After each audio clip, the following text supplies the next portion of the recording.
As we reach the close of the year, it's obvious so many people have less.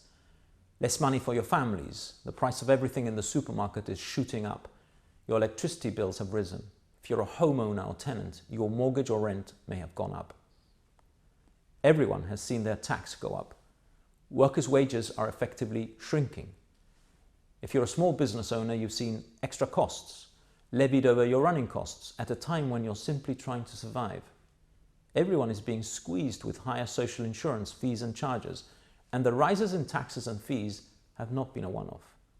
The government announced rises in 2021 and did so again in this year's budget. The result of all this is that some people are struggling just to make ends meet. Mr. Picardo told you in 2019 that the age of entitlement was over and promised a dawn of a new age of responsibility. But this was another of his false dawns, because where is the government's responsibility and discipline? Of course, they can't control interest rates or the trickle-down of global recession or inflation, but they can control waste and financial abuse and stick to their own budget. And if they did that, it would benefit you as a citizen, because it would mean that there would be more money for public services or for protecting the less well-off from tax rises. But there's little evidence of that era of responsibility. In the year of the worst financial crisis ever, the government borrowed 100 million to pay its bills and wages. It taxed you more because it has a big hole in its budget. And to make it all worse, it could not even keep to its own departmental budgets.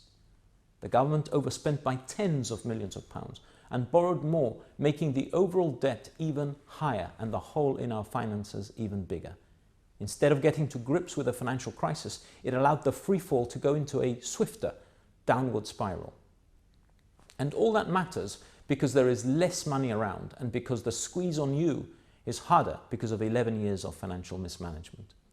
If Mr. Picardo had done what he said 11 years ago and halved the gross debt, there would now be more financial leeway to help you and your families out of the cost of living crisis.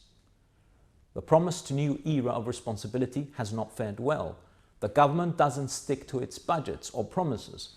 The disconnect is palpable. It seems to think that splashing out savers' money on a new football stadium without serious regard to whether it is value for money is the cure to its crash in popularity. But an empty stadium, however glamorous, won't pay your bills or fix the health service. The promised end of the era of entitlement does not appear to extend to the privileged few in the close circles around the government who seem to believe that they are entitled to carry on benefiting from lucrative contracts. We need an effective crackdown on cronyism, conflicts of interest and trafficking of influences. That's why the proposed anti-corruption law presented by Mr. Picardo is too little, too late, because it tackles none of those things. It's simply an attempt to silence public clamour about yet another unfulfilled promise that festers since 2011. Mr. Picardo's administration has tolerated practices that have been deeply corrosive of fairness and democracy and cheated the taxpayer of value for money. The reality is that the government led by Mr. Picardo is now part of the problem, and they're an obstacle to reform because they think they're doing it right. Unless there's a change of government, there won't be decisive and radical reform. What is needed is a clear plan to get us out of this public finances crisis, and this will be at the core of our manifesto for the next election. A plan to balance our books and to deliver value for money, transparency and standards. A plan to cut waste, abuse and corruption. Only by addressing all that will we get out of this spiral and fix the broken systems, provide value for money and improve public services in health, social services or housing. There would then be more money for you and your families. And in the slipstream of this directionless government, many people are being left behind.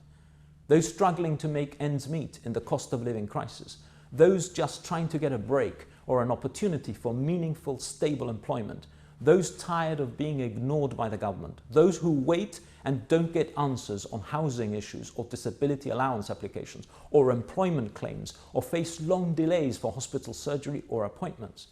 This is a government that has lost its way. Election year cannot come soon enough for these people. It cannot come soon enough for anyone hoping that Gibraltar will get back on track. Together, with your help, we can do that. On behalf of myself and my colleagues, I wish you all a happy and peaceful Christmas.